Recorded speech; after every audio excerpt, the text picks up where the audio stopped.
very abundant in the area of the New England Seamounts and Corner Rise area, going back in time 10,000, 20,000, and even up to 150,000 years ago. We find skeletons of these Desmophyllum still around today.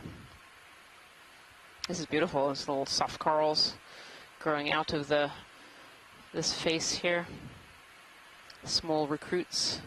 As Scott France was mentioning earlier, it's nice to see these little recruits through these corals, meaning the active recruitment.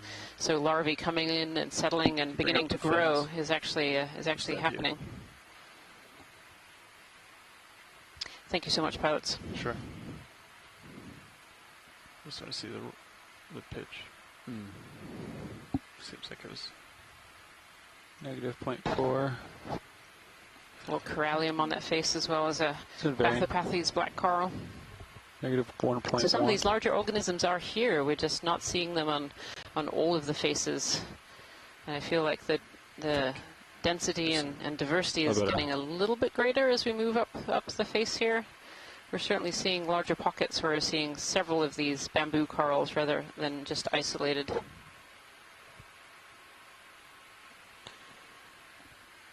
Yeah, it's like a -1.3 to like. So Scott France is mentioning in the scientific like chat room here that maybe we're in kind of a current shadow. So maybe this is an area that doesn't see quite as great a current, or maybe is not getting that influx of larvae.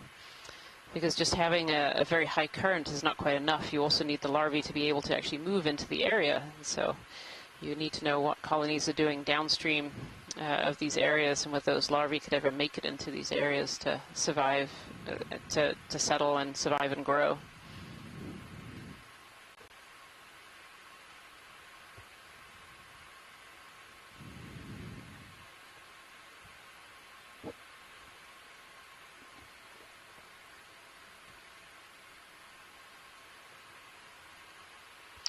We could zoom in on the coral colony that's on the very kind of nose of this pinnacle going by. It's got kind of a curved branch, a little bit of a different color.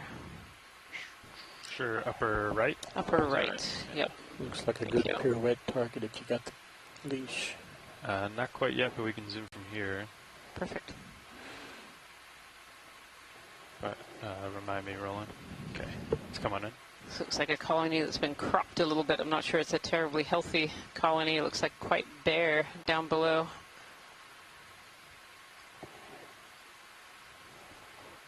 And this is a bamboo. You can see the nodes from here. It's got a lot of these little baskets.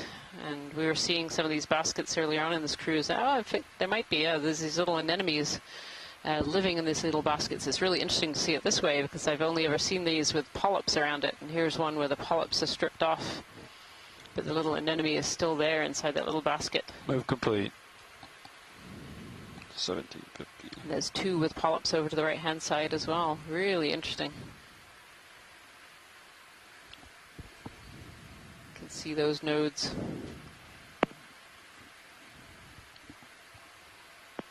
It's really great to see these observations. You know, the first ones that we made, or that I made, and I think anybody had noticed, were 7 in the degrees of roll. Pacific. I think going back to some of the 2015 expeditions. And at that time, I made some kind of wild conjectures about responses to what might be in the water, in addition to the anemones themselves. But you know, just hadn't seen this odd branching growth type. So it's really fascinating to see it that it's also occurring here in the Atlantic, and it suggests that there is some kind of interactional thing going on with the biology, a response. You noted before, Rian, a genetic response, some kind of physiological response to disturbance that causes the tissue of the coral that remains to respond in a way and grow in a way and lay down branches in a way that are not normal for the colony overall. And I think it's really interesting that it only seems to be occurring on this J-clade type bamboo coral, the Jasonisis. You know, these colonies, these magnificent colonies that you see just to the left here, this is a completely different kind of bamboo coral, a different genus, different species. And we certainly never see that odd, what we're calling cage type branching in any of those, or any of the other bamboo corals. So a fascinating interaction to study. We now have, a whole variety of genomics tools. You can look to see what genes are expressed, what proteins are being expressed, and you could potentially look to see what's going on in a region where you've got those little cages and anemones compared to what's going on in so other you can regions just rotate over there and start your turn. Yeah, it's really interesting. Like, we're a student of the future. Yeah, for sure. For me, it's really interesting as an ecologist to try and think about whether these little cages, these little baskets around these anemones are beneficial to the coral, or are they beneficial to the anemone, or maybe they're not beneficial to either of them. And so the more observations that we can make in the deep ocean of these kinds of interactions and different kinds of colonies living in different locations, and we might be able to tease out some of those details and figure out whether this is a harmful interaction or a helpful interaction. Yeah, that's a really interesting comment and question, hypothesis, Rian. And, when I first started looking at these, I've always assumed that it's a negative interaction to the coral, and it's sort of responding in this spasmodic way in terms of the branches that it's putting out to the anemone. But a couple of dives ago, somebody had suggested, hey, maybe the anemone is kind of being protected by those branches, or maybe the coral is trying to make sure that anemone doesn't get any bigger by growing around it. And so, all kinds of neat hypotheses to test. Definitely, definitely. That was some really nice imagery. Thank you so much, Coates. 4 minutes ago. Little corallium up here on top as well, and more of these fossil coral deposits. I feel like as we're hitting this zone around the 2,400 and up, we're seeing more of these fossil Desmophyllum dianthus, hard scleractinian corals, and seeing a little bit more diversity, a little bit more density than we were seeing in kind of the lower reaches of this dive on some of these hard rock, hard bottom areas.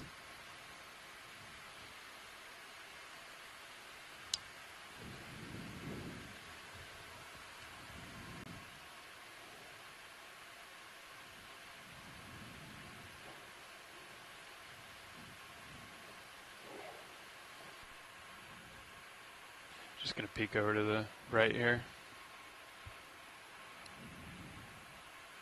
Looks like we're clear up ahead. Do you concur, co-pilot? Copy.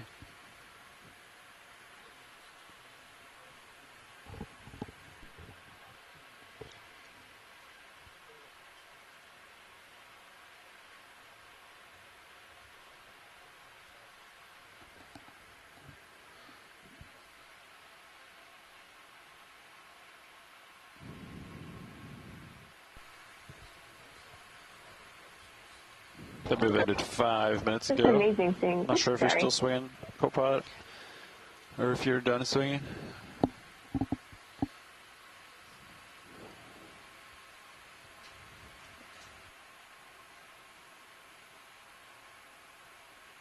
I'm ready to move. You want 10 more? Let's do it. Understood. Due north still sufficient?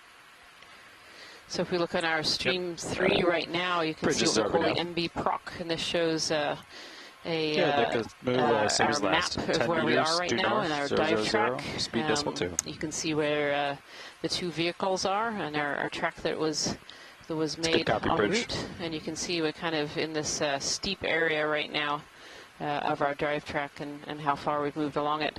We started this dive track at 2,550 meters, and we're currently at 2,389, so just under a couple of hundred meters that we've moved kind of up this ridge area of this little bight in the south side of the Seamount.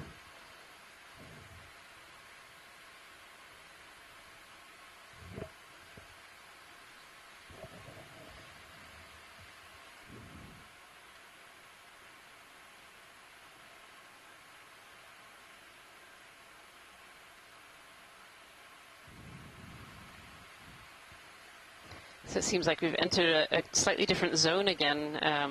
Kira, these seem more like potentially boulders that have come down rather than those pillows that we saw earlier, or do you think that they're actually just covered over by the sediment?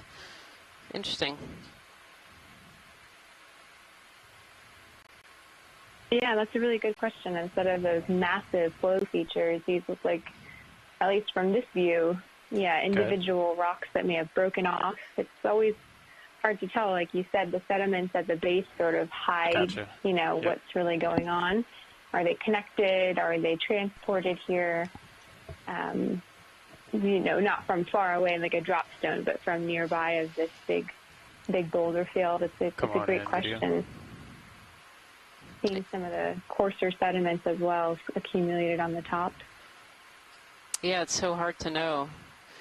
We just, as you were talking there, we just spotted this little cup coral underneath, and so this is a scleractinian hard coral. And looking at the form, this could potentially be one of those Desmophyllum dianthus that we're seeing so many fossils of. It's certainly the right kind of shape and color. But these scleractinian hard corals, we really identify from the skeleton, and so although it's beautiful and wonderful to see them alive with all their tentacles, it actually makes it very hard to tell exactly what species they are. Come a little wide, Ron. But given there are so many fossils of this Desmophyllum in this area, it wouldn't be surprising to find some of these alive Desmophyllum dianthus here. Thanks, video. Sorry, I was trying to get my toe. And you see those fat tentacles, and you can see those areas of the skeleton that are sticking through. And these are cnidarians, just like these big octocorals and bamboo corals that we've been talking a lot about this dive. The difference is that this one is a solitary coral and is a scleractinian hard coral. So rather than having an inner skeleton, it actually has an outer skeleton that protects it. And so the organism is primarily inside. It can retract those tentacles inside that hard skeleton on the outside. Video's clear. Copy. Come wide. Nice. There's a small little octocoral there as well, and a kind of nice little cave here. Is that sufficient there, Rhea? Is that also That's great. Thank you so much. Sure. Go ahead, Kira. Oh, sorry. I was just curious. That sort of circular oval-shaped thing flat against the rock, is that another limpet? Ever since we saw that split limpet yesterday, I've just been sort of super curious about the flat organism stuck on the rock. Yeah, I couldn't quite see what that was, whether it was potentially like a little sponge or potentially a little scale worm. Yep, Cindy Vandover is here saying potentially a little pollinoid. And potentially a worm of some kind on the rock there. Whenever we zoom in, we always see some of these smaller organisms, these smaller features.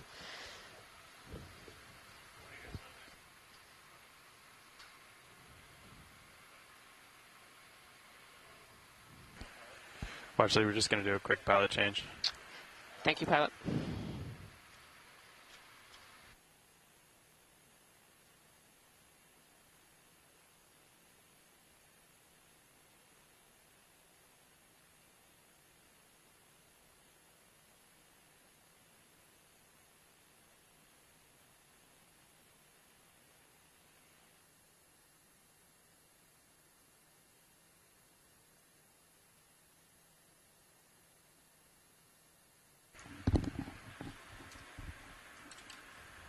Okay. Looks like I got a little more tether here. Again, seeing those little whiter patches of sediment where there's been some bioturbation as we move across this sediment field. Video, you want to snap the white spots that she was talking about?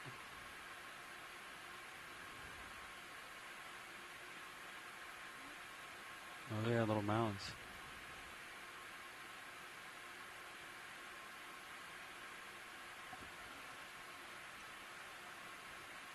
Cool.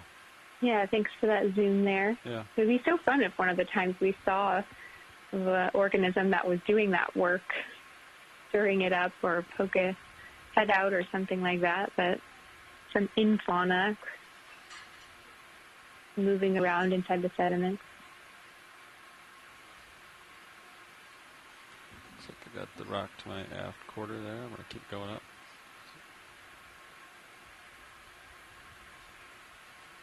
Port quarter.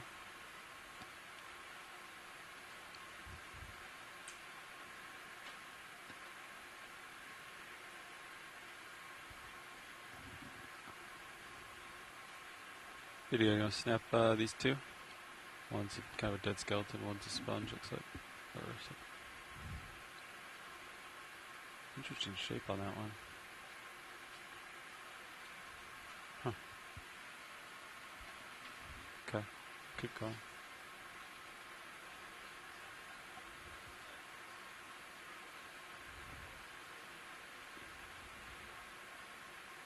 Very interesting sponge there.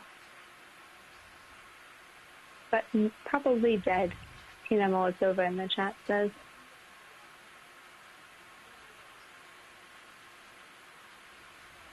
Coming back to some of these other bigger boulder features. Before we had been in some big, huge, continuous flows, and now seeing here maybe some more debris that's either been transported here downslope or possibly during the building stage of the Seamount. Look at the size of these boulders.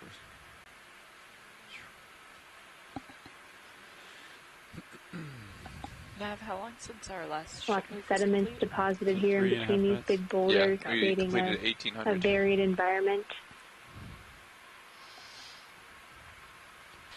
And still, like everywhere, seeing these nice bubbly texture of the botryoidal ferromanganese crust. They've been sitting there growing for millions of years, recording seawater chemistry, so at times we like to try and sample those and look back at them sort of like the way you look at a tree ring. You can go inside from the surface of the rock down to the substrate in the center. You can get clues about seawater chemistry from their composition. They also accumulate a lot of elements over time and can be used for other kinds of isotope studies to get proxies for temperature or surface productivity. Sometimes the detrital signatures can tell about big, huge changes in the history of the oceans and the planet. Things like opening of the Panama Gate.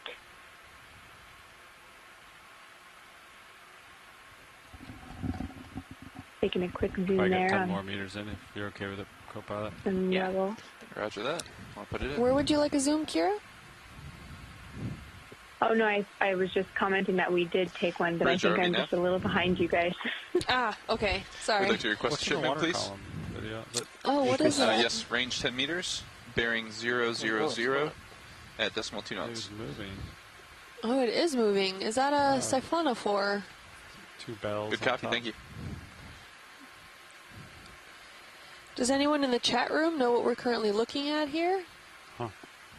Yes, that is a siphonophore. You can see these are two of the polyps that are what are called nectophores. They look like little tiny jellies that were attached, two of them together, and they were pulsating and generating basically a jet propulsive type current. See and the then small the wispy coral kind of string that was hanging behind it had other smaller polyps that were here? rising from it that would be responsible for the feeding. You can take it if you want. Thanks, Scott. I'm glad I was able to at least guess that it was the right kind. I appreciate the feedback. Sure, and Kim, just in the foreground to the left of what we're looking at now, this is one of the bamboo corals. We've seen quite a few of these. There was something brown. I'm not sure if it was coloration on the rock or if it was some kelp or if it was something else. Oh, you're right. That's interesting. We're coming up on it now. Please stop it, video. I guess it's... Looks like it might be some sargassum that is drifted to the bottom here. Yeah. Yeah, I think you're right. Yep, that's what it looks like. Something that's sunk from the surface. Or carbon sink. So here's an example of some organics that were produced in the upper water column in the range of light. That's basically a plant. And that is sunk down to the bottom, more or less intact. And so eventually there are going to be organisms that are coming through and consuming that, because that's a pretty good pulse of organic matter to this otherwise food-poor environment. Take a scoot in that sediment there on the right, so coarse. Yeah, I was going to say, I was surprised not to see more of a buffet going on there. You think something like that big comes down, everybody, it would be just a feasting party, but maybe it hasn't been there too long. Although Robert Carney in the chat adding that it looks like it had some bryozoan fouling on it. Yeah, absolutely, Kira. I agree with you. I think that's a good signal that it probably hasn't been on the seafloor too long. And that bryozoan fouling, he's talking about, you could see some white sort of patches of square boxes on it. And those bryozoans were probably on the sargassum up at the surface. They haven't settled on it down here. Interesting transition system, much more coarse sediment than we've been seeing so far on this dive. Definitely more like shell debris and larger particles.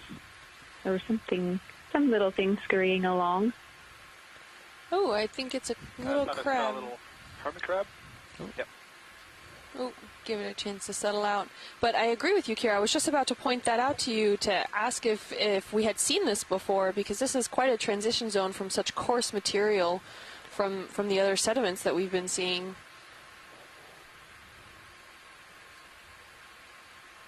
Yeah, it's hard to know. Maybe there's a current situation here where we're running up into this big boulder field and it's causing this material to break up, or as we look up slope and we see it looks like maybe it may have cascaded down slope here into this region from somewhere up above. We can see it sort of continuing up slope. So it could either be it's getting trapped here by currents going across the screen horizontally, or some downslope movement. But definitely going to provide a little bit different topography for the infauna.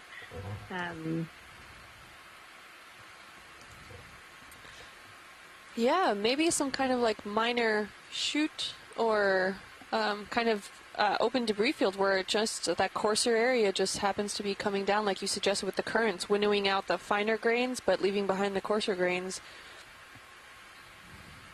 Seeing a little caprellid amphipod nodding on those pteropod shells. You can see it's a little stick-like thing in the right side, actually right about the center. And that's a skeleton shrimp is another name for it. It's a kind of amphipod.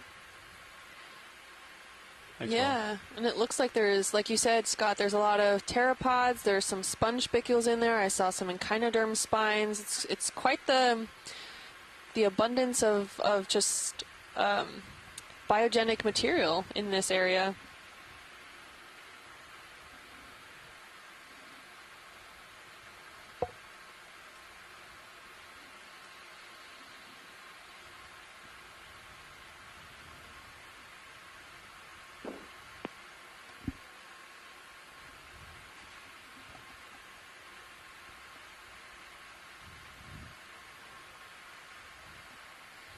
And then right next to it, coming back to one of these big igneous features with lots of big knobby parts of this lava flow here. You've really been treated to these large igneous outcrops, some beautiful, huge ferromanganese crust botroids getting outlined by a thin layer of that finer sediment, creating that really almost like the skin of scales or something like that, and that loamy texture indicating that the crusts on this thing are quite thick. It would be amazing if you could take a drill core right through it and get the full seawater chemistry it has to offer. It's a lot of information there. An interesting little crusty ledge. I'm not sure. That's maybe transported here more recently from above, just sitting on top.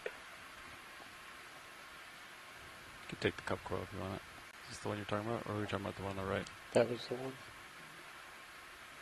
So this one's sad. Could let it go. Yeah, this cup coral is, well, dead, but Kira, would you call that slight encrusting starting to happen, like that patina, or not just yet? It kind of looks just rusty in color, which is why I'm asking. You could take it if you want it. Yeah, it's hard to tell if that's the color of the tissue or if it's starting to accumulate a little bit of iron and manganese oxides on the surface. Definitely, as it's sitting there, that will continue to happen. And this this outcrop that it's growing on seems to be like almost maybe pure ferromanganese crust or a very thin layer of rock underneath it. I was also curious, what are the sort of discoid kind of clear-looking things that we see on the rocks here? Are those... Those look like encrusting sponges or some sort of sponge. Does anyone know? Yeah, I can't quite tell if these are sponges or tunicates. The one at the top, just left of center, that looks more spongy, but the one to the right, just one off screen, looked more tunicate-y. If I can use that word, making words up now. I think we're on board. Yeah, good. Okay, thank you. I believe these are sponges. The larger openings that you are seeing would be the X-current flow, so where water is coming out of the sponge. And let's see, Chris Kelly in the chat room is agreeing that these would be in the demospongia, so not glass sponges, but demo sponges, which on average are a little bit softer. They still have siliceous spicules, that is these small microskeletal elements that are made of silica, basically glass fibers, but they're not as complex and oriented in the framework that you see in the hexagonal, the glass sponges.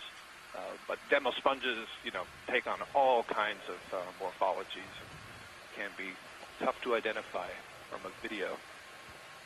I think we're in a bit of a relief zone from that current. Absolutely. Plus, if they're forming to whatever they're on, if they can take, like you said, multiple shapes and multiple morphs just even by the environment that they're settling on. So they don't make it easy. Nope. I know this stuff does. And why should they? Yeah, normally they're just sitting down here in the dark. They don't really even care what they look like. Yep. Whatever gets the job done to be able to get those organic particles to the cells is what's going to happen. Ship move completed about 7 minutes ago. Let me know when the pilots are ready for another move. So Chris Kelly stated that... Oh, go ahead, Scott. Kira, please. I think Kim. Oh, sorry. Go ahead, Kim. No worries. I think we were aiming for the same thing. Chris Kelly on the chat said that these encrusting sponges are just really hard to ID and also collect. Most of, if not all of the sponges in the guides are just listed as demo sponges. We'd like a repeat of the last An interesting move, point that I know is that range, bearing currently 000 at decimal 2 knots. He is not aware of any encrusting glass sponges, so that's a good point. Copy, thank you. Yeah, they're really hard to collect because you see they have that very low profile and obviously growing well attached to the substrate. So where we do tend to have the opportunity to study them is when we're lucky enough that one of the geology samples has these sponges growing on it, and then basically get down with a scalpel or a razor blade and scrape it off the rock before the rock is cleaned and dried for geology use. We'll get whatever biology off there we want.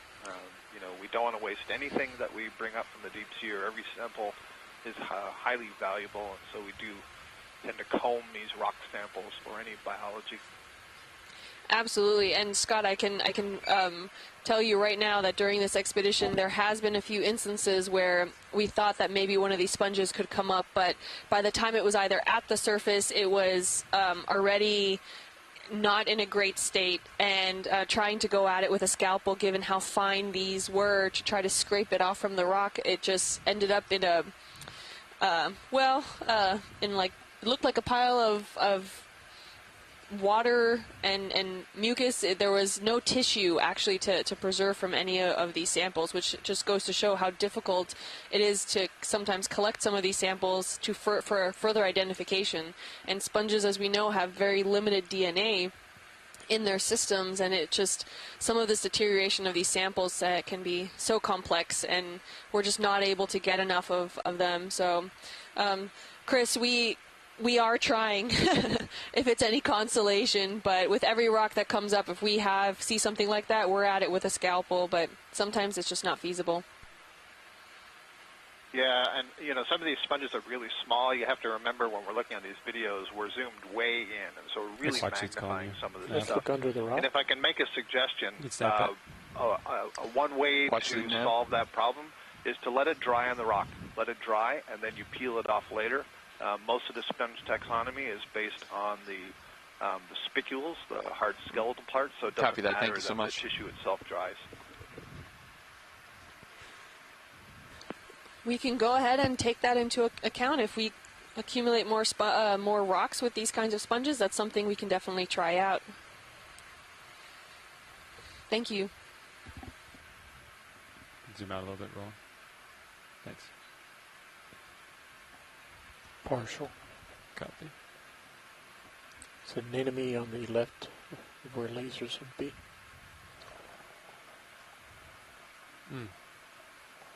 Eyes on. Copy, move complete. Really impressive. Copy, move complete. Thank you, Rich. Picking up out here. Yeah, really impressive, and really impressive for all these fossil corals that are here as well. It always makes my mind want to go back to what this area looked like, kind of that 20,000 year ago period when these desmophyllum were really abundant in this area and thriving, and what this rock would look like. Beautiful. So Cereanthid anemone here, so this is a tube anemone. Seen a few of these during our dives. I think this is the first one that we might have seen today. Thanks, Ron. And these are distinct by having a second row of tentacles on the inside and kind of this tubular shape. Some don't have tubes, most do have tubes. And this one does look like it has a tube kind of wedged almost in that little crack there.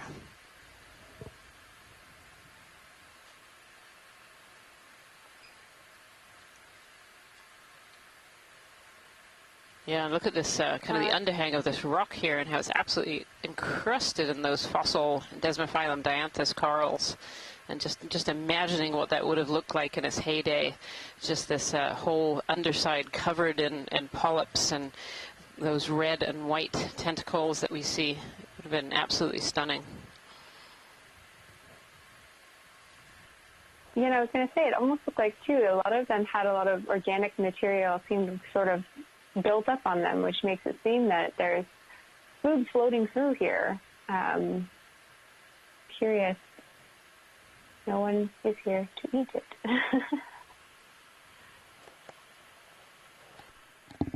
When did that move complete, Nav? Move completed at 18:18. 2 minutes ago. Okay, so you probably have a little bit of swing left, co-pilot. Yeah, I'd give it another minute or two. Okay. Cool. All right. We'll keep. I'm panning over now to these more coarse sediments that we're seeing with a lot of pteropod shells and other larger biogenic debris.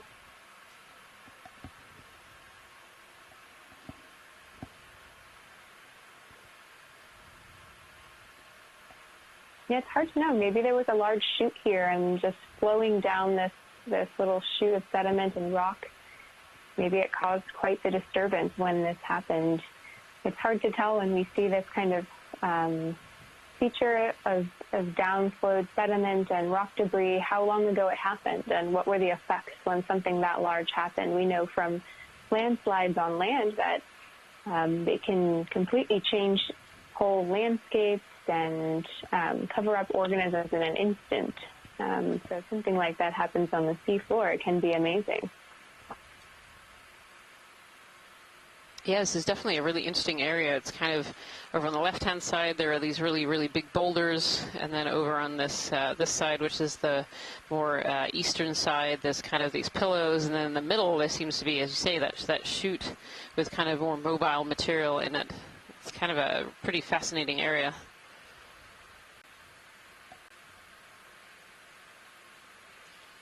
That's very vertical.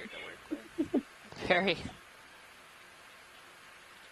It's this large It almost looks like it looked like a lightsaber. It does look a bit like a lightsaber, yeah. You can really see the shadow in the background. It'd be great to get a snap zoom on that, please, pilot, if possible. This is a large tubular, probably hexactinellid sponge. and sitting atop almost like a candelabra. It's like a little candle sticking out of out of this fossil coral base here. You can actually see there's some anemones and other sponges, and maybe even another little soft coral on here as well.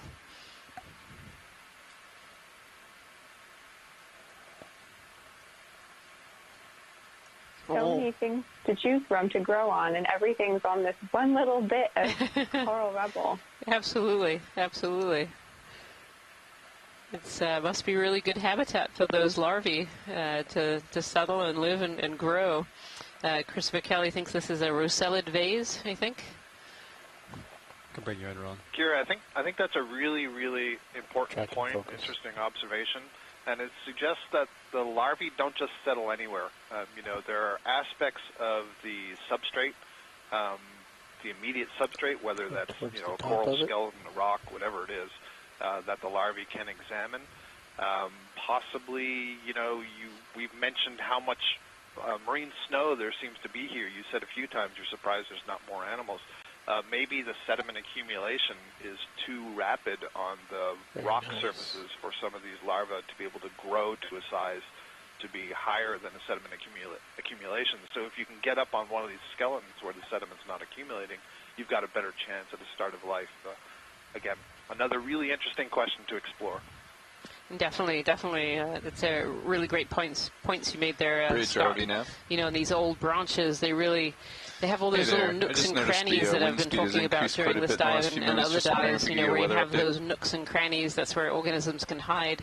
And that includes larvae as well. And so if you can land in one of these little nooks where you're getting enough food and you're getting enough nutrients and you're not being covered over by sediment, maybe you can grow to a size where you can start to overcome some of those things and become these big, long, lightsaber size sponges that we're seeing here.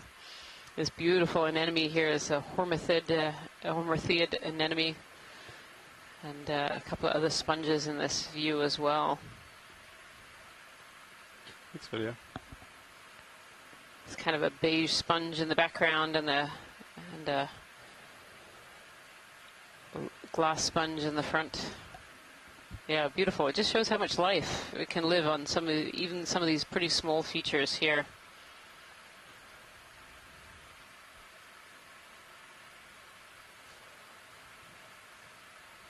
Curious, I thought I saw something down here. Oh. Yeah, if we could zoom on the sponge that's kind of to the right of the big tall vase. I think it's a sponge skeleton, but it's kind of forked. Yep. Thank you. Bring it over.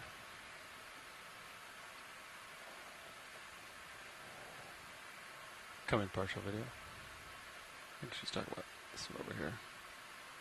Well, actually, small parts of it are actually alive, so we could see this kind of forked sponge in the background, and where you see the darker areas, those are actually the skeleton left behind, so there's no more organism living in kind of the base, but then it does have these little lobes up towards the top that are still living. You can see that white tissue in amongst the spines, the spicules that make up these sponges. Yeah, hard to know whether this is actually from the original sponge or whether these are sponge larvae that have come in and actually grown on this old sponge skeleton. Take off. And Christopher Kelly suggests that he thinks they might be a different kind of sponge that have settled on this old skeleton, which would say that they are larvae that have kind of come in. Thank you so much, pilots. That was great. Yeah. How long does it take that tall sponge there to grow? That's a really great question, Roland. So Roland's asked, how quickly these sponges can grow, and actually it's incredibly hard to age sponges. We don't really understand the growth rates of many sponges, let alone ones that live in the deep ocean. It's still one of the big questions in sponge biology.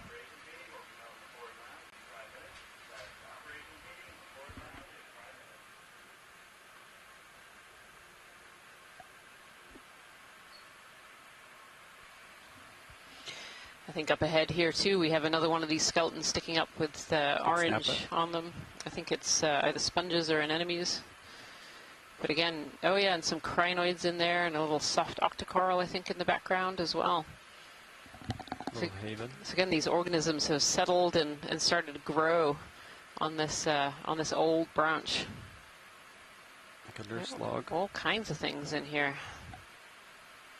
I can count 4 different kinds of sponges at the very least here. A crinoid and some octocoral in there. The sea spider. Oh, and maybe a pycnogonid on the back as well. I can see the long, long legs of these pycnogonids, which are sea spiders, kind of on the back, maybe feeding on that coral that's around the back of that those sponges. I'll try to get you a better view of the pycnogonid. That would be great. Thank you, pilot. Yeah.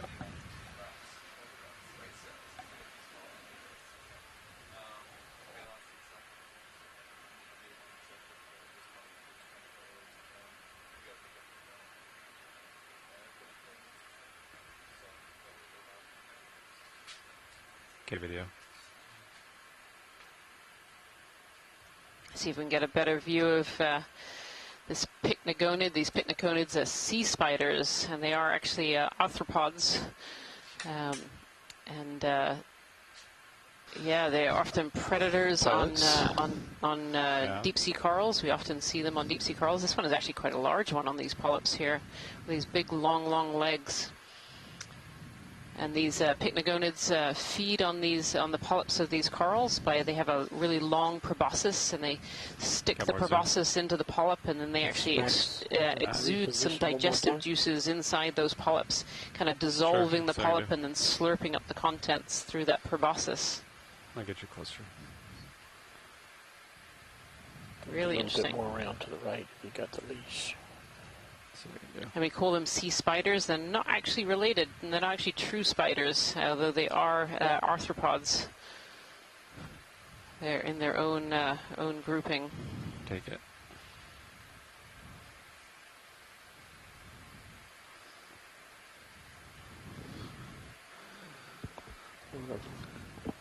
I don't know what you can do with increasing. Yeah, hard to visualize. It's actually hard to see from this angle where the proboscis is and where the back end is. I think the proboscis is the kind of darker orange reaching down into the polyp, kind of down below the legs.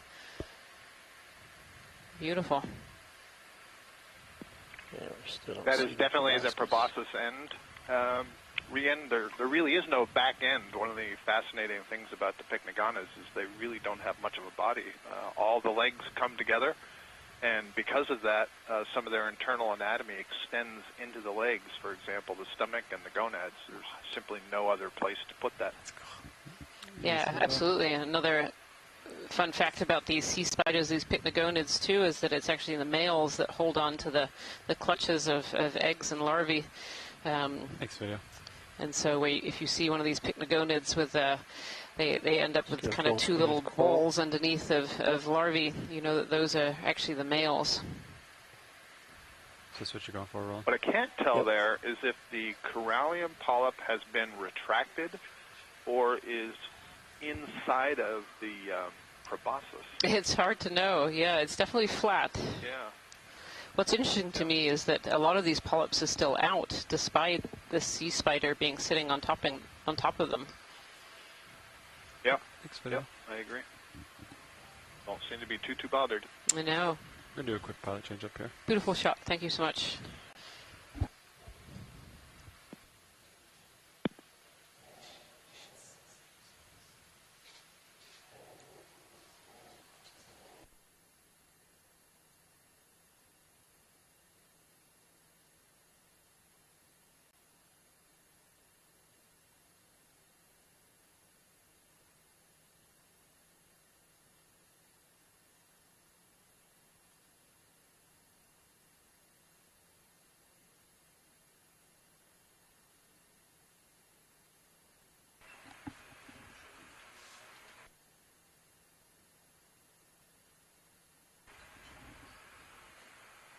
And if you're just joining us here today, we have about 30 minutes left of our dive. This is dive 13 of the NOAA Ocean Exploration Expedition, North Atlantic Stepping Stones. And the stepping stone that we've been visiting today is a small, previously unmapped and unnamed seamount that is near Hodgson Seamount, which is just to our west. And we are currently diving on kind of a south-facing ridge, going up towards a bight area. We started the dive at 2,550 meters, and we're currently at 2,369 meters. So we've actually come up nearly 200 meters so far. We're going up this ridge system. What's ship status? I'll stop. I think we completed, what, 10, 15 minutes ago, the last move? It has been, about 15 minutes. Copy that. I'm looking at you. Camera's at 3-0 right now. Copy that. Looks like you have a little bit of tether. Some items ahead. If you want to do a quick scan. Let me take a peek uphill and we can... Can I move your mini Zeus around a little bit? Absolutely. Definitely seem to be panning over more of this we're seeing broken up igneous lava flows. Seeing some places where it's still intact in those low B features, and then some more rugged topography where it seems to have broken. 10 meters. Hard to know if that's because it's fallen down slope or if that's part of the original event. Sean, we were doing... Still looks good, but whatever we've been doing, I think 360. Definitely a lot of downslope movement of sediments and bioturbation evident here. Yeah, I think this is a large sponge skeleton down in the bottom left-hand side as well, which would have been quite a large sponge at one time. That's quite a large feature on the seafloor there. Be good to have a quick zoom on that if you're ready, pilot. Move, please. Range 10 meters, bearing 360 degrees, speed 0.2 knots. Yeah, this is a skeleton of a sponge. My suspicion is this would have come from above somewhere. These sponges usually grow on more hard bottom locations, and this looks like it's kind of out of place here, laying on its side. You can see all those spicules, all that structure that's been left behind by the sponge. Thank you so much, pilot. No problem. Go for just a little closer here video, and then we'll come wide. Yeah, Christopher Kelly suggests that this might be a Hertwiggia type sponge skeleton. We can see, can actually see some hydroids and some bryozoans, maybe some other small little sponges, and then intermixed with all this, the spicules too. There's these little triangles of these pteropod shells and lots of sediment as well. It's been caught up in all these spicules. This structure, this matrix that these sponges are made out of. See a little patch of those pteropods there. Copy, thank you. Very nice, thank you, pilot. You're welcome. We can come out wide video. Good, pilot's clear. Thank you.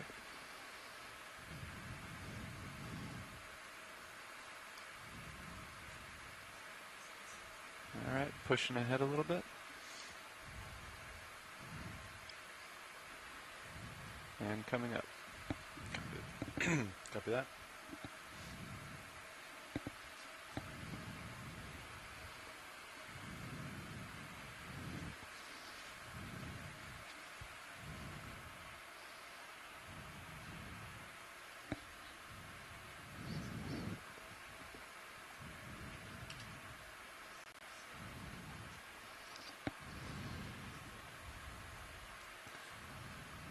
Just going to take a peek off to our port side here.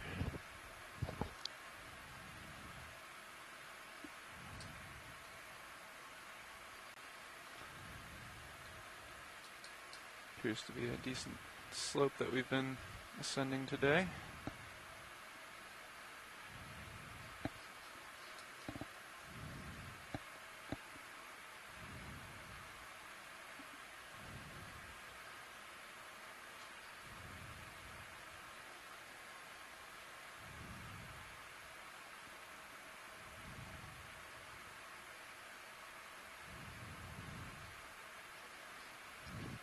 It's always interesting on these seamounts to imagine, you know, what is the reason on these really steep slopes that we see these big flows of sediment and rock debris? Was it some big movement that caused it? Just mass wasting due to gravity over time? It's a bit of a austere landscape looking out over this debris field of cobbles coated in ferromanganese crust and sediments. So I think I'm just now fun, trying and to I think frame especially that our co-lead, Jason Chater, would agree that thinking about how these seamounts and why they change and erode over time, and who are they bringing along with them? Like here, for example, we're zooming in on this little sea star. Did he come Did he get moved down as the reef fell, or did he colonize here later? You can come a little tighter, video. Yeah, it's really interesting. So the sea stars are mobile fauna, so they move around, usually in search of food. And this one is sitting here in the center of this little rock. This looks a little bit like the Goniaster, the cookie star. So I'm welcome to be corrected by our band of scientists on shore here in the scientific chat room.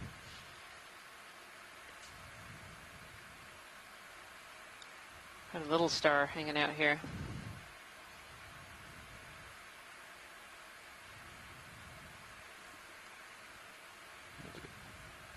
Just adjusting the Z bias a little bit here. You can see on these rocks too some sponges on stalks and some hydroids.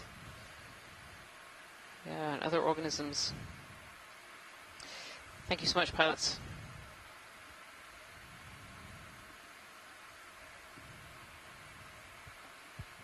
Yeah, Goniasterid, Christopher Kelly we can come out video. is confirming. Thank you. You can really see within these sediments some of these fossilized cup corals that have fallen down and are now almost completely covered by sediments, you know, suggesting the sedimentation rate is really quite high in this area.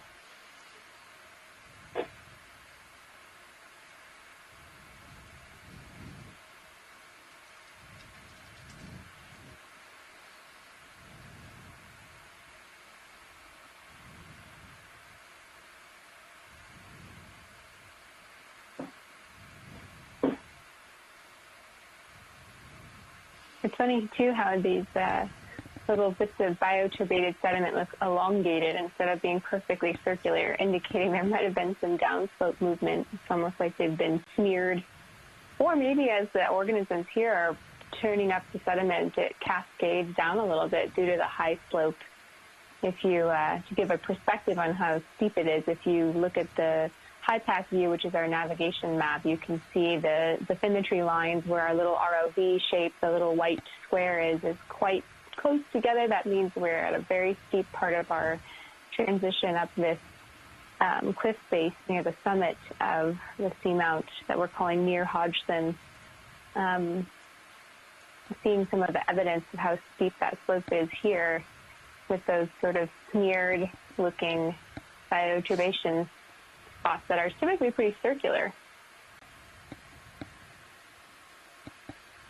Yeah, those little circular features, you know, this bioturbation that can be caused by a whole variety of different organisms. We don't really know what the organisms are that are creating that, but they're often, there's lots of organisms that live inside the sediments, so this infauna, so it can be worms or maybe small crustaceans, amphipods, organisms that kind of create like a little den and dig up the sediment from down below and bring it up to the surface, and in turn take a lot of the surface sediments down below and kind of moving those carbon resources and moving that food around.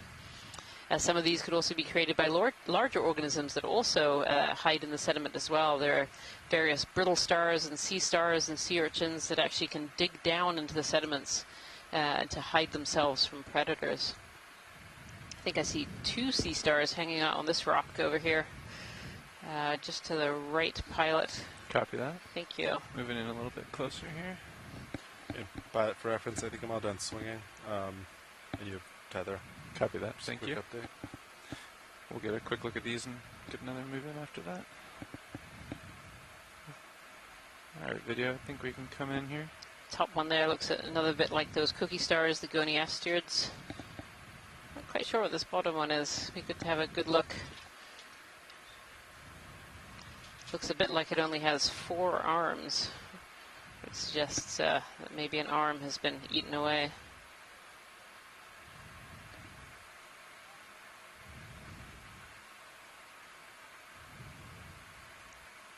A note from Bob Carney too about the bioturbation, those kind of lighter patches that we were seeing, that the lighter color than the surface suggests the sediment cover is deep enough to have a redox gradient, so the lighter reduced sediment is down below and then being brought up to the top. Oh no, it does have a 5th arm, that little one. It's just tucked down below. Yes, this looks like another Goniasterid. Another fairly small one here.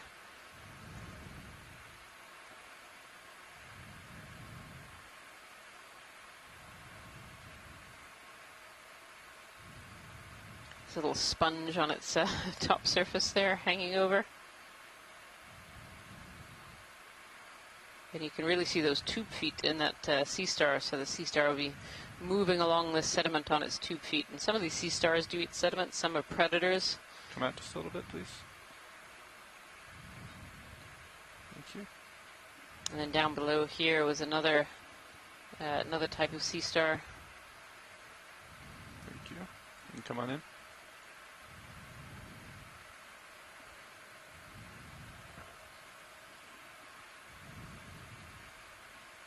Oh, and this is another great view of this particular sea star's tube feet.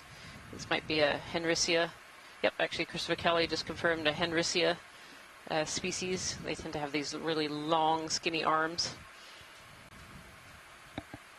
And you can really see on the underside of that one arm that's curled towards the camera, you can see those tube feet. So these sea stars have a water vascular system. So on the top of their surface, usually there's a little, almost it looks like a little plug. It's usually a slightly different color, and that's called a madreporite. And that's where water is kind of brought in and sent out and kind of controls this water vascular system. And through this water vascular system, it helps to both move these tube feet and also create a little suction on the bottom of those tube feet, allowing it to hang in positions like this on kind of vertical cliff faces. Beautiful. Thank you so much, pilot. That's great. Copy that. Thanks, video.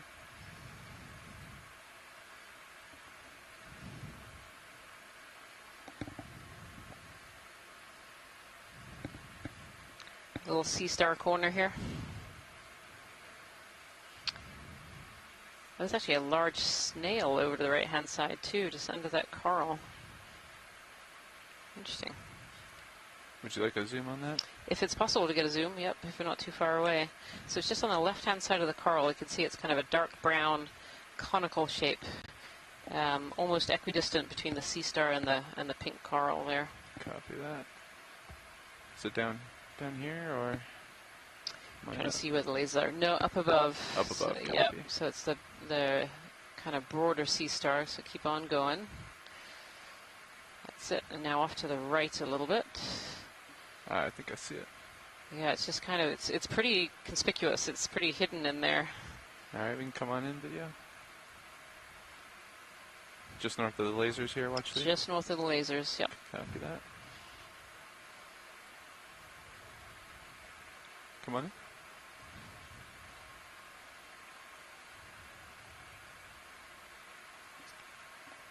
This looks like a snail making its way along the rock here.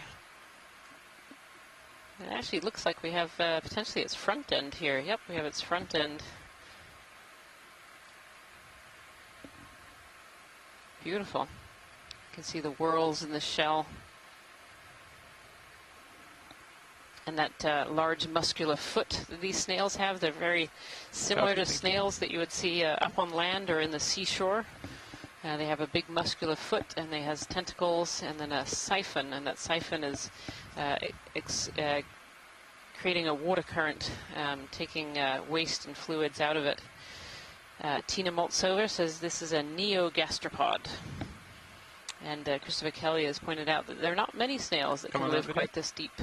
So this is a great find to video.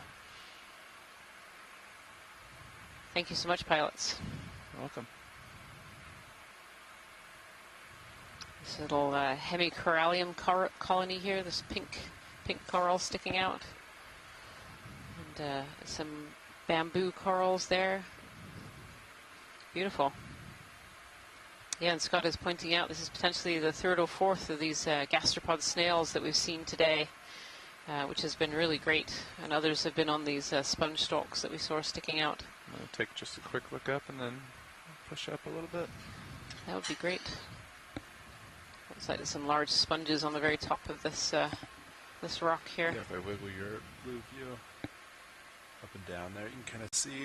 Yeah, it looks pretty. Nothing No walls or anything. Copy that. Actually, just below the lasers, there's something orange on the rock. Yeah, that sounds good. Copy.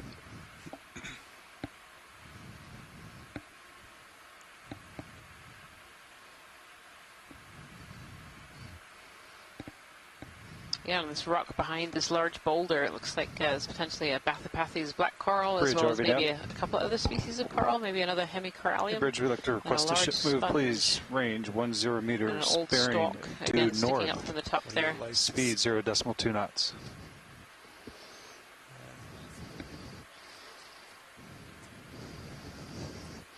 That is affirmative.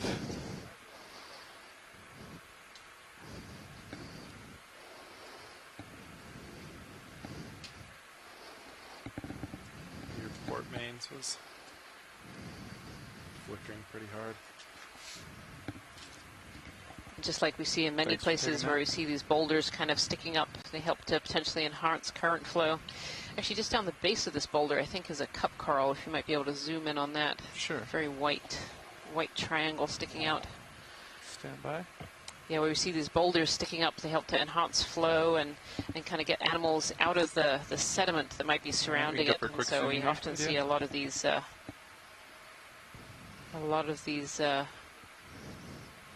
filtered. Yep, so this is a cup coral, but this one is actually not alive. I don't see any tissue in this one.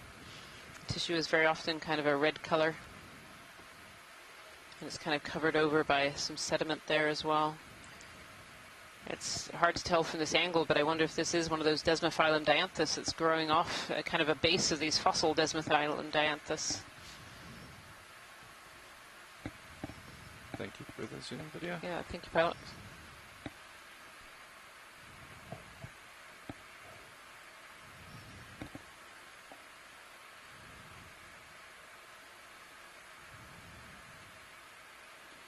Can I point your mini Zeus up at the lights real quick? Absolutely. Thanks.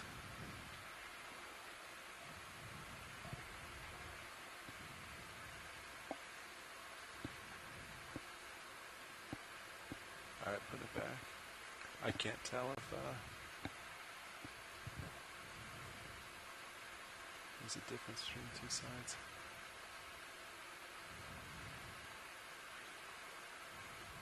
Alright, it's back centered. Copy, thank you. Definitely looking from the view in D2 that we're in camera 2, that we're going over just this big boulder cobble field, some smaller igneous rocks built up here, a little bit different from those huge igneous flows we were exploring a little bit earlier in the dive.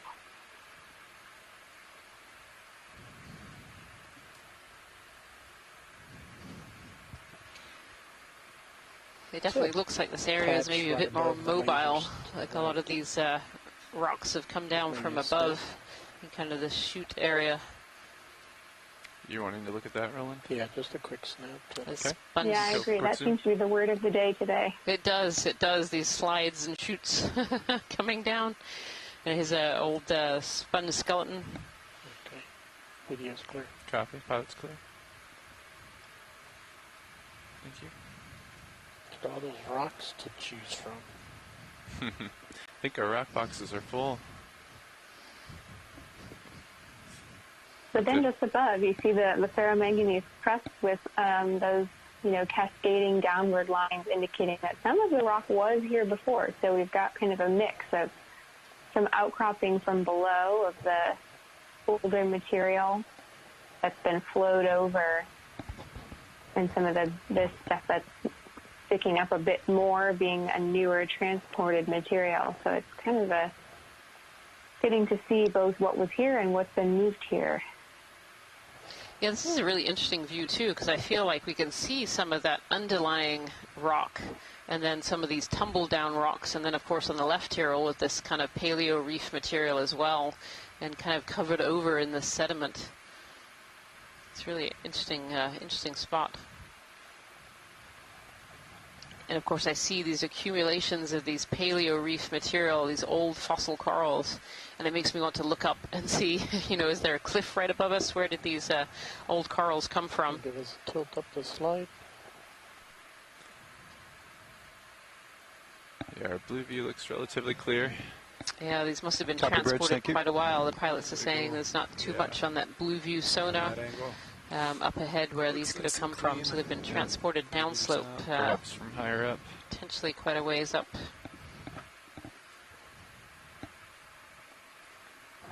Yeah, if we take any clues from our shallower dives that we had together over out in the Corner Rise Seamounts up above 2,000 meters, getting closer to 1,500 meters, where we were on these old submerged reef platforms, we can imagine that may have tumbled down from, you know, maybe 500, maybe even 1,000 meters above, where when the seamount was shallower, before it started to cool and subside down to deeper depths on the seafloor, it would have been at a depth more conducive to creating these huge reefs and a carbonate cap. So we're getting to see how far and how much history can be moved down slope when you have these failures near the summit of the seamount like we saw. We're diving today on a feature just to the left of what looks like a big bite mark of a slope of a platform failure near the top. And we're seeing now the evidence of all that material being transported many hundreds of meters down slope potentially.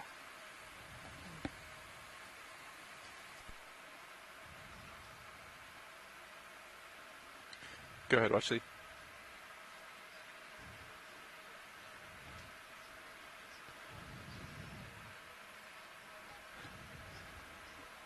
Yeah, could you say that again? I'm sorry, I had you down a little low.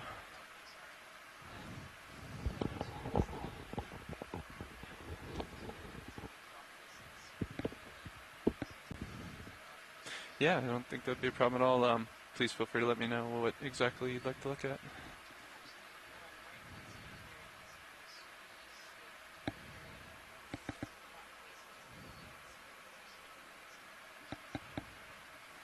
Copy that. Yep, I think about settled, so. Sounds good. You can take time and do what you need.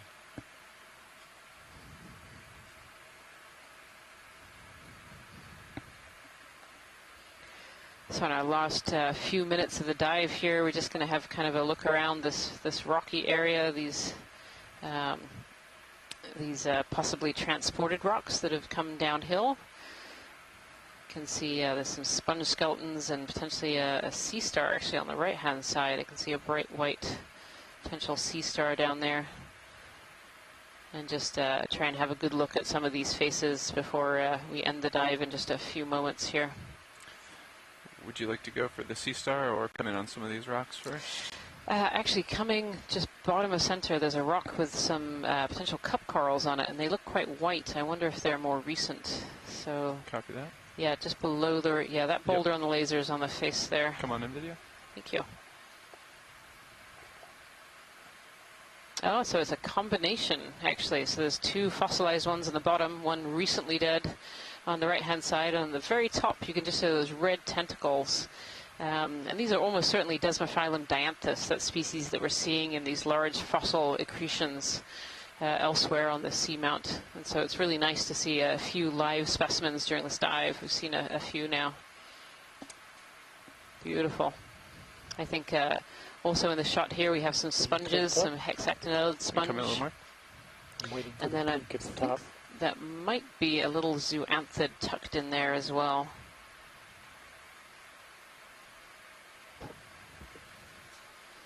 Excellent. Yeah, beautiful, beautiful shot of that that stony corals. These are scleractinians, the stony corals, and you can see how much they differ from those big branching, say, bamboo corals that we've been seeing. They have the skeleton on the outside and all the tentacles kind of tucked in that skeleton. And I should say, actually, this one on the bottom right is not actually dead. I can see some tentacles sticking out from the very center there. And that can mean a number of things. It might just have eaten a meal, and so it's retracting its tentacles. Another organism might have brushed past it, which has caused it to retract into its hard calcium carbonate skeleton. Or it could also mean that it's unhealthy as well. They retract like that if they're not doing so well, so hard to know. But still beautiful to see two of these alive here.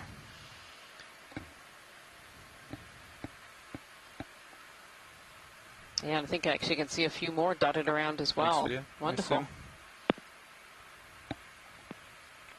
You said something interesting there, Rian, which is absolutely correct. The fact that the scleractinian skeleton is external compared to the octocoral skeleton, which is internal. And the way I like to teach it to my invertebrate zoology students is I say, if you imagine you're sitting on a surface and the skin on your legs is secreting the seat underneath you, you are basically imagining what a scleractinian coral is doing. You're looking at. Yeah. That's an interesting way to do it. So when I teach my invertebrate zoology classes, I teach them scleractinians as crunchy on the outside and soft in the middle, which is a play on words for an old candy bar advertisement in the UK. Oh, this little frogfish. Beautiful. I don't know if any of our fish biologists are still with us towards the end of our dive here. These are absolutely beautiful fish. So it'll come out just a little bit video while I get set up here. They have these large fins that allow them to almost, it seems like they're walking on top of the sediment.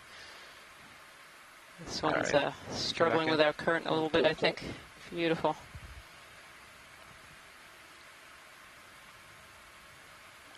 Oh, that's a great shot. You can really see the texture of the skin of this fish and the eyes there and the mouth and just the detail in the fins. It's oscillating. Bear with me, video. Tina Maltover says possibly a coffin fish. I think I've heard that term before as well for these little ones.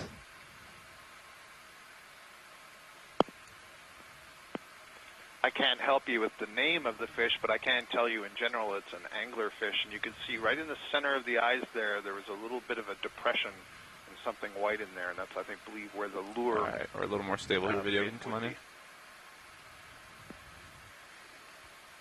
Are you sure?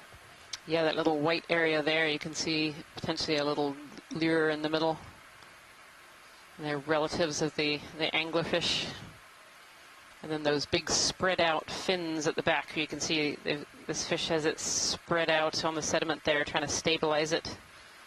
Yeah. I look sad like that when I go fishing often. Yeah, it does have a little sad look on its face.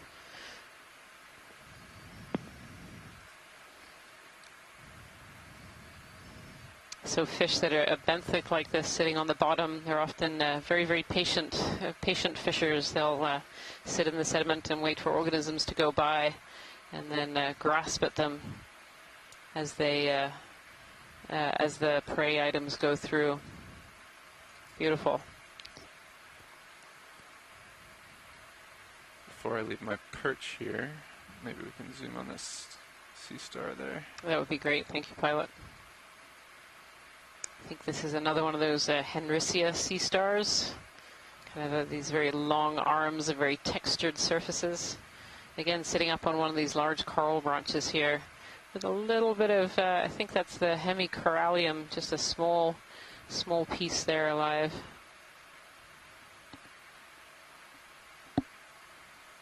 Yeah, you can really see that texture on this sea star here. These sea stars have hard calcium carbonate plates in them, arranged in different patterns that give them a bit of structure, a bit of hardness and protection. Beautiful. Thank you so much, pilot. No problem. Pilot's clear. Take your time, video.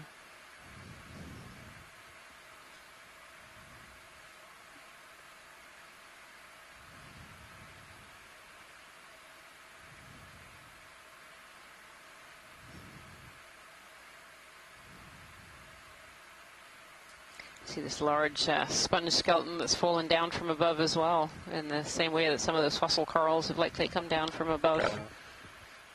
One just went out. It's just so big. It's one of the bigger masses that we've seen. It's like on the scale of that boulder. Yeah, it's really huge, absolutely huge. That must have been quite the beast of a sponge when it was alive above.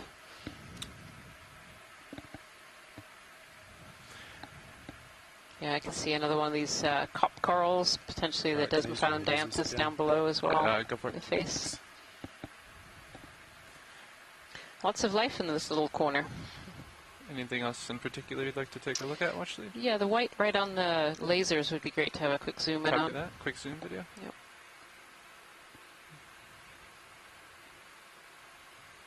Oh, no, that's interesting. What is that? I think it's a little sponge.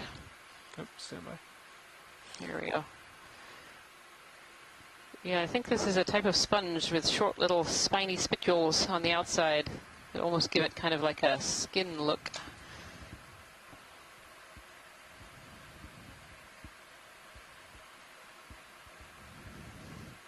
Beautiful. Little bryozoan on a stalk to the right-hand side as well. Thank you so much, pilot. It's great.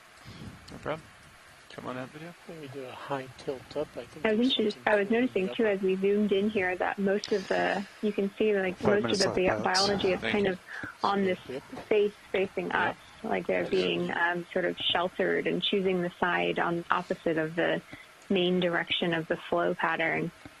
You can see some other things hanging on this side, and the ferromanganese crusts are also blacker, maybe more freshly precipitating versus the sediment-covered upper and back flanks from the direction we're facing.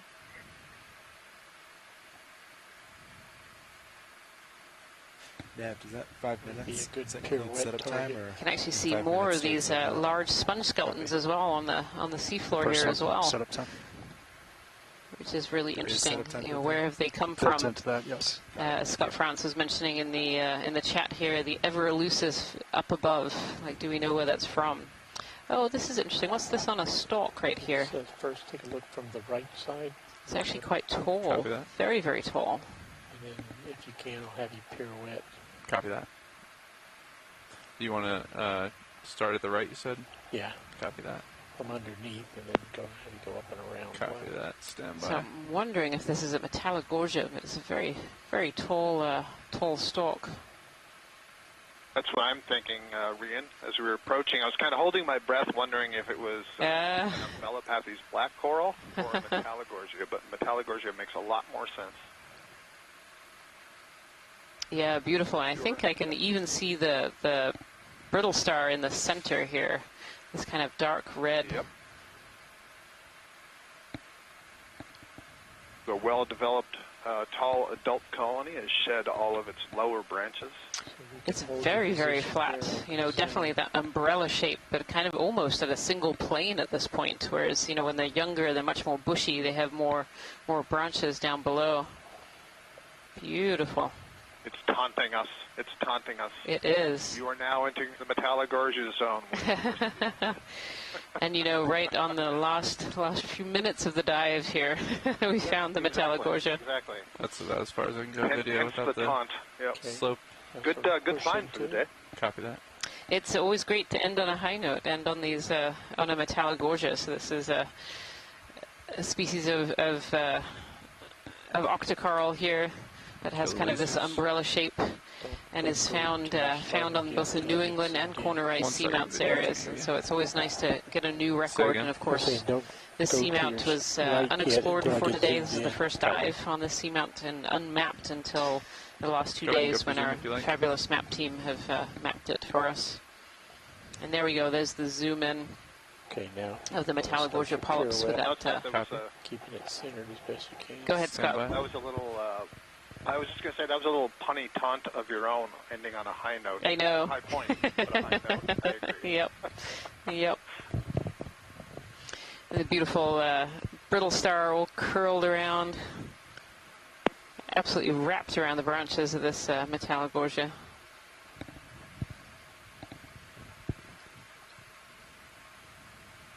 Beautiful. Drifting backwards. Copy. Pushing in.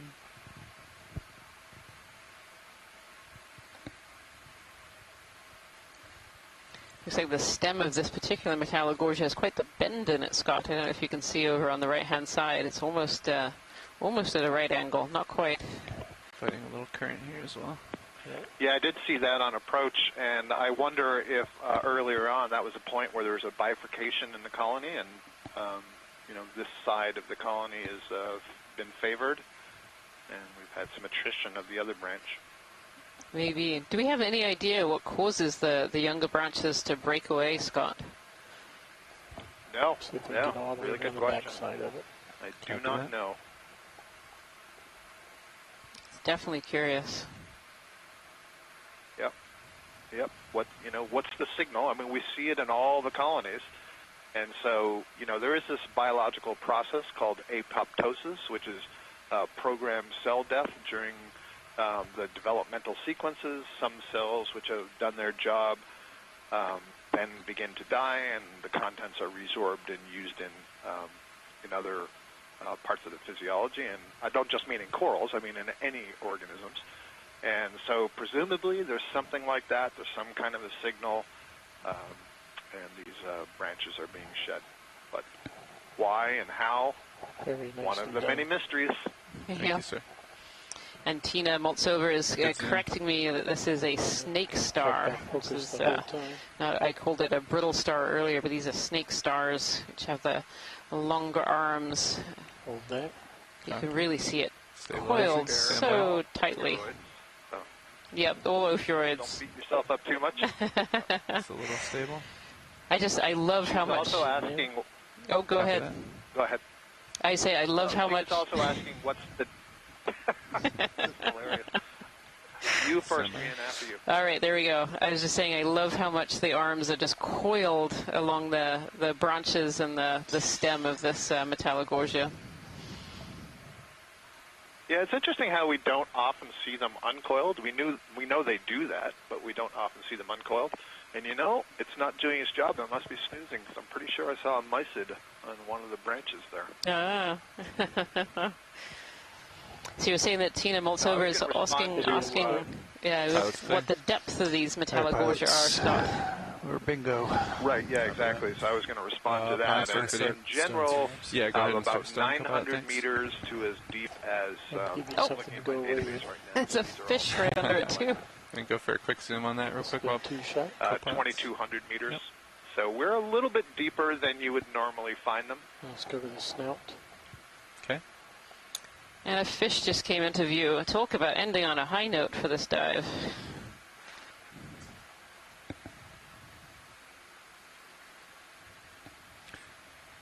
Unfortunately, we do have our arms that we're stowing already, so we'll take what we can get here. That's okay. Thank you so much, pilots. You're welcome. Photo bombing fish. Is that some stoloniferous there on the bottom? Determined to keep its head end away from us. What's the yellow stuff? Fish are really identified by their head ends there.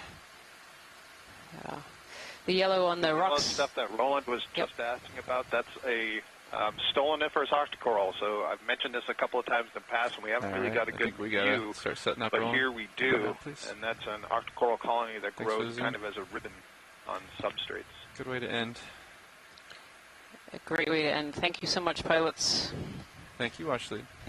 Yeah, we planned that so that we'd have this spot at the very end of a 8-hour dive. Yes, what an end to a dive. Well done, Roland. Copy that. We were talking before about how hard it is to sample those encrusting sponges. It's really hard to sample those encrusting corals. But thank you. Great dive again.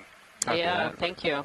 And from all of us on the Okeanos Explorer and all the scientists in the chat room, we want to say, and on the telephone lines, I want to say thank you so much for joining us today for Dive 13 of the No Ocean Exploration Expedition, North Atlantic Stepping Stones. And I hope you'll join us tomorrow for another dive. And then thank you. You can do the, are you back underneath me and we'll get there. Copy that. And I just wanted to add, this is my last day as lead geo for the cruise. Tomorrow and for the rest of the cruise, Jason Chater, our other geology co-lead, will be hopping on. So I really enjoyed talking about crusts and all the great geology we've seen together. And hopefully I'll be able to see you all in the chat. And I really enjoyed exploring with you. That's right. Thank you so much. Please don't stay off the phone. Calling in. Thanks. There we go. Getting some nice Yes, thanks so much, Kira, for joining us. It's been great having you here. Yep, looking good. Nice dive, everyone. Always sad to leave the floor.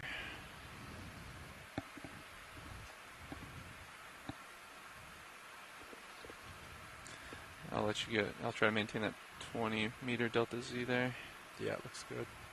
And actually, you might just have to come a little bit. If I do a full turn, I think I have to go slightly to port there, yeah. I think slightly clockwise, starboard. Point that way. I think you're good then.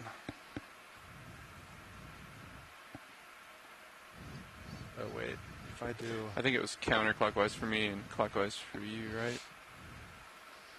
I think my turn started to come out when I turned to port just a minute ago. We can double check. Maybe. How's this altitude? Bridge, RV now. Want to go up a little bit more? Yeah, see 5 more meters. Hi, Bridge, just notifying you that ships are off bottom. We are heading for the surface.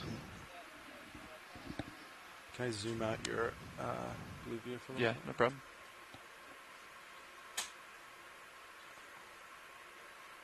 It's 50 meters out. Looks good. Yeah, good call. Looks good.